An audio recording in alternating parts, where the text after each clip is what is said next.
Hey everybody, welcome back to The Broken Brain. This is Thursday History, which is where we talk about the history of something psychological, societal, cultural, some other kind of word. The first few minutes of which are available to everybody out there in the world. The full Thursday Histories hit weekly and are available to the patrons of the show.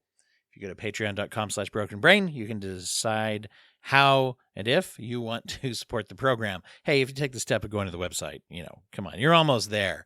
You can also support the podcast by going to dwighthurst.com/support, and there are other ways that you can do a one-time donation or something like that if you can't sign up for the monthlies. But this is one of the bonus things you get. Hey, here in the United States, it's Black History Month, and I thought I'd share a couple things that have to do with the psychological health and wellness that all of us as Americans have to be grateful for. That is thankfully something that was provided by the efforts of Black Americans. An important one of these innovations was creating a greater access and guarantee to free public education. That's right.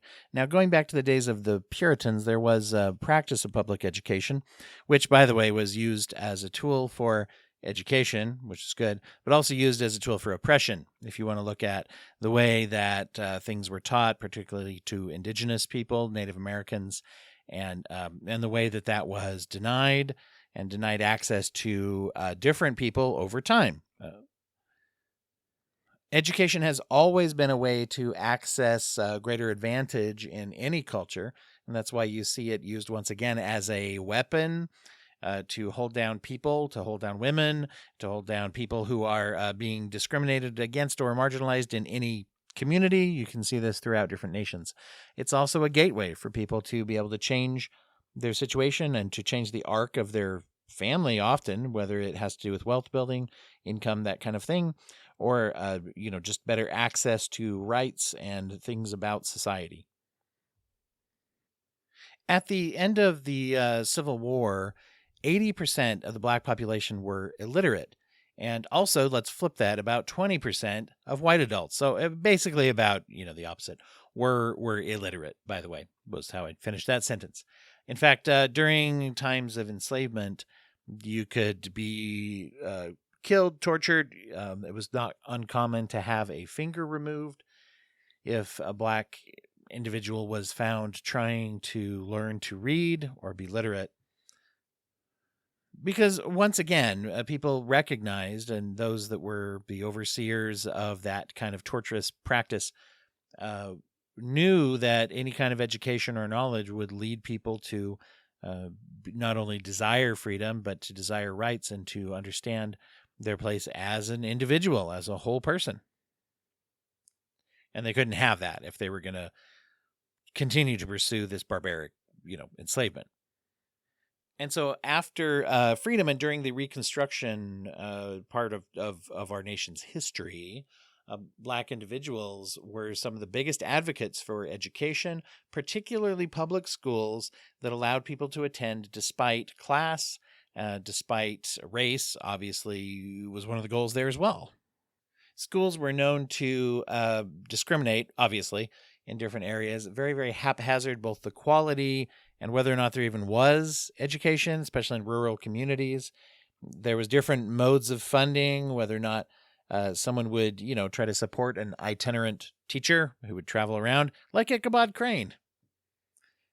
And it was often necessary for teachers to board with families and sometimes do farm work and other things like that. Once again, Ichabod Crane did that in the story. He's not a real person. Real people did that too.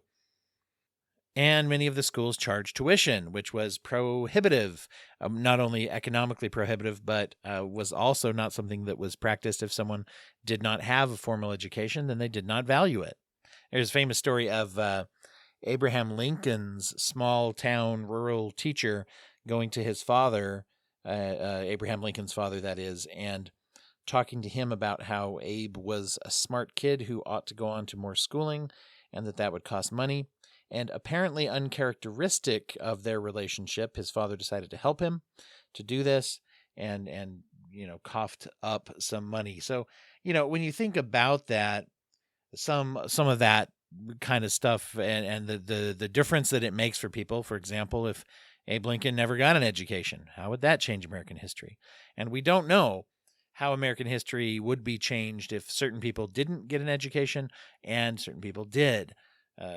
Who did not, actually, if that makes sense. And one of the greatest costs on a macro level of denial and discrimination is that it bars people who, frankly, we need. We need all the people out there doing all the things they can to help society and help us move forward. And that's one of the great values of diversification as we reach out.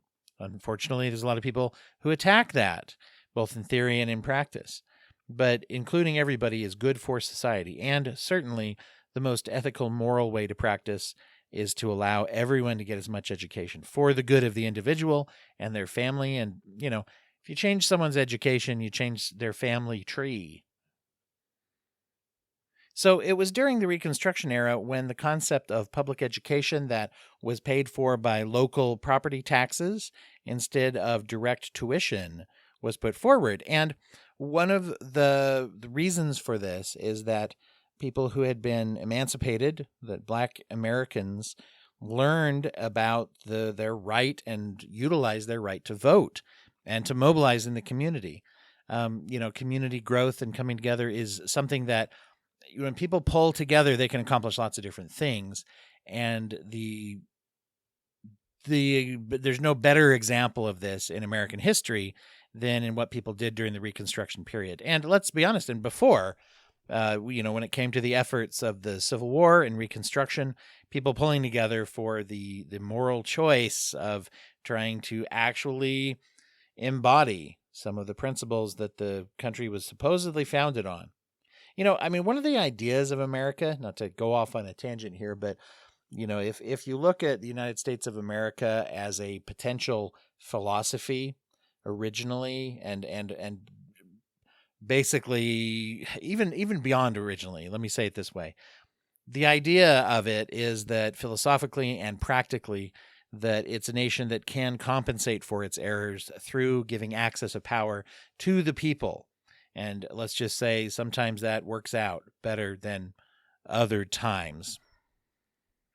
Now, the Black American community was craving education as, a way to move forward, and just also as human beings wanting to better themselves.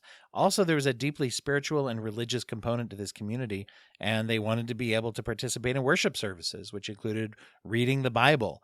I remember learning in school that back when Steve Gutenberg made the printing press, right? Is that Steve Gutenberg?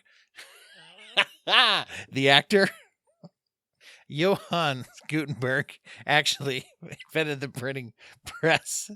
Steve Gutenberg famously invented being one of three men who had a baby. But anyway, I remember there being a big deal about that, of how that made it available to the common man to be able to read and have access, and the Bible was largely part of that at the time of the excitement. But we have to remember, these things happen in stages as far as access goes, right? So here's a quote from Clarence Walker, who's a historian. He says, "For many Black people in the South, to learn how to read and how to figure and how to somehow move in a world of letters was a revolutionary act, because it now gave them the skills and the tools whereby they could combat the racism that had oppressed them for centuries." Goes on to say, and that it was necessary, if they were to take their places as free people within the Union, that they have the rudiments and more than the rudiments of education to survive. Here's where we're cutting it for the free portion of this. The rest will go on, and you Patreon patrons get to come with me into the rest of the story. The rest of the story. The D. Coffee Foundation for Athletics and Education is working to provide college scholarships to underserved student athletes. We sponsor athletes in showcase games where college recruiters can see them. However, a significant gap exists. These talented individuals cannot afford to participate on showcase teams, leading to missed opportunities to improve their lives. Your generous donation has the power to transform lives. Even a small donation can make a significant difference. Please consider donating at extremeballers.com/donate.